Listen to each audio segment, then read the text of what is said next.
Our guest today graced glossy magazines all across the world. She was also the Uptown girl in Billy Joel's hit music video. Last week, Christie Brinkley joined Kay and Jane from New York to share personal and showbiz stories from her 50-year career. And Christie joins us now. Welcome to Loose Women, Christie. Oh, thank you so much. I love that name, Loose Women. It's good.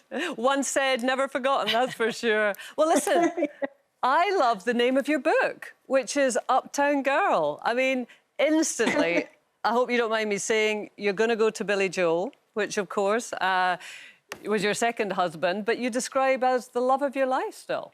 Well, yeah, I mean, I always add, maybe the love of my life is still out there, waiting to meet him. But yes, I mean, I had some of the best years of my life with Billy, definitely.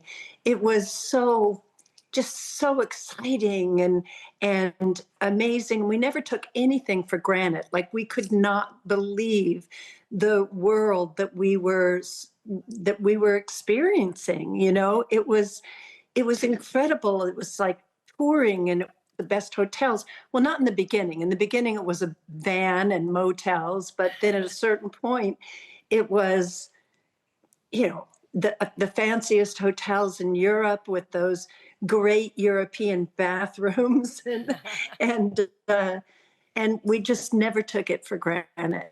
I mean, you were very much the golden couple, the power couple of that era. And I know that you're no longer together, but are you sort of the school that it's foolish to, you know, to throw away the friendship element when you've been married to somebody for so long? Oh, yes. The goal is always to try and stay friends forever. And with some you can, and some you can't, some you don't want to.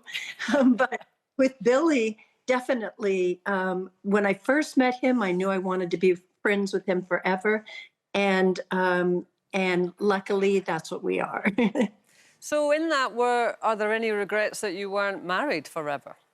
Of course, it was really hard to make that decision. I did not want it to happen. But at a certain point, you know, you can try and make everything is perfect, and I went through all the phases of, I've got to make myself more perfect. I've got to make the house perfect.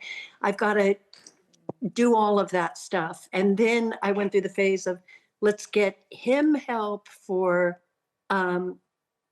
his drinking, which was the issue. And then at a certain point, you just know, I can't help here. I can't do anything, and I have to have some self-preservation and move on.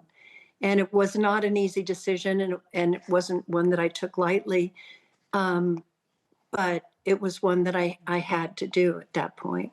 Obviously, writing a book, Christie, is quite an exposing thing, because you're putting a lot of information from your life out there. Why have you waited until now to do it? Well, I actually have been writing journals for over 50 years. And I think in writing those journals, I felt like I was was writing my book in a way. So I was satisfied with that. And then I guess maybe starting at about 30, I was asked to write my own memoir. And I should have done it then, because now at 71, I couldn't fit half of my life in there.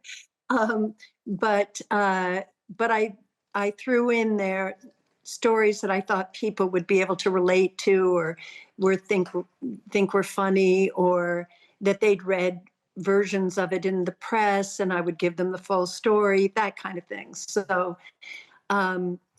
but 71, it's kind of like, well, it's now or never. Well, So I figured I would go ahead and settle down and write the book.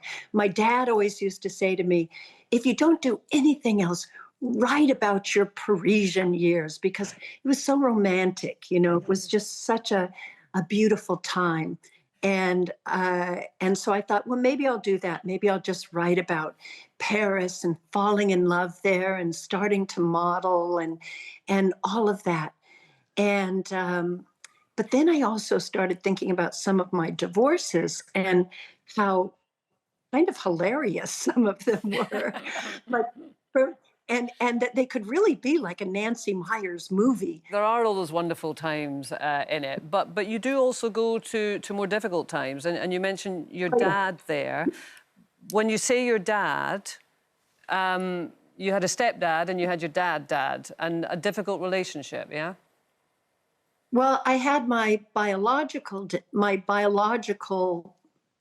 dad, who never treated me like a daughter, who never treated me with love and respect.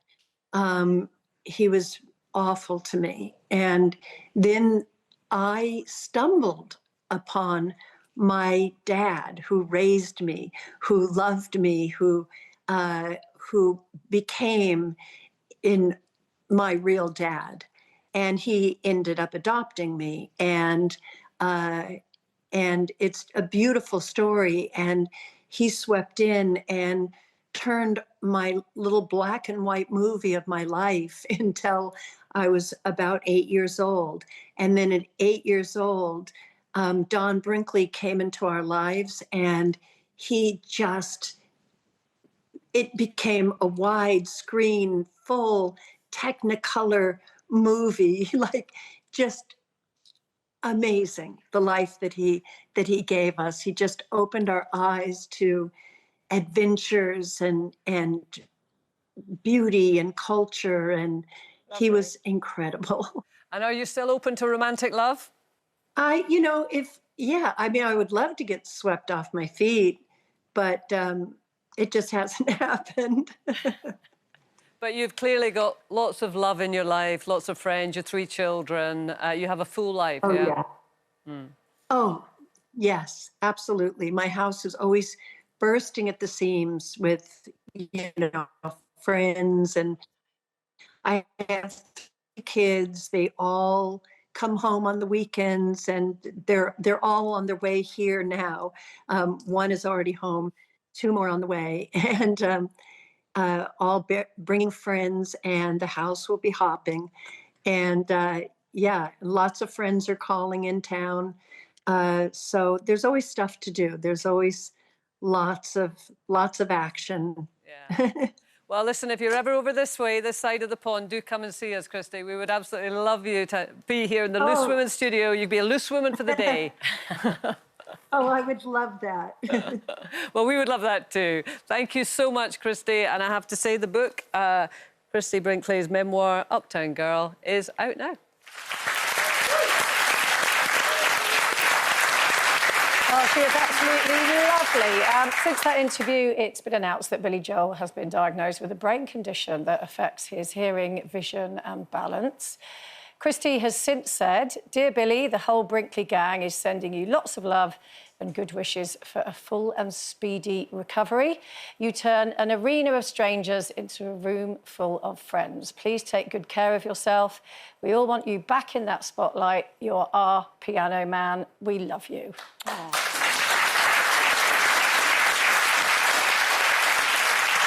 That's very nice, isn't it? Well, not very, obviously very sad news for her, and that you didn't know that, obviously, when you were interviewing her, but she speaks very fondly of him, doesn't she? Despite their differences and their divorce. She's just beautiful. She's one of the most beautiful, always. Like, I was always in awe of her growing up, but I just thought she was perfection to me. Yeah. And she's 71, she still looks fantastic. Yeah. She really does. And she seems lovely.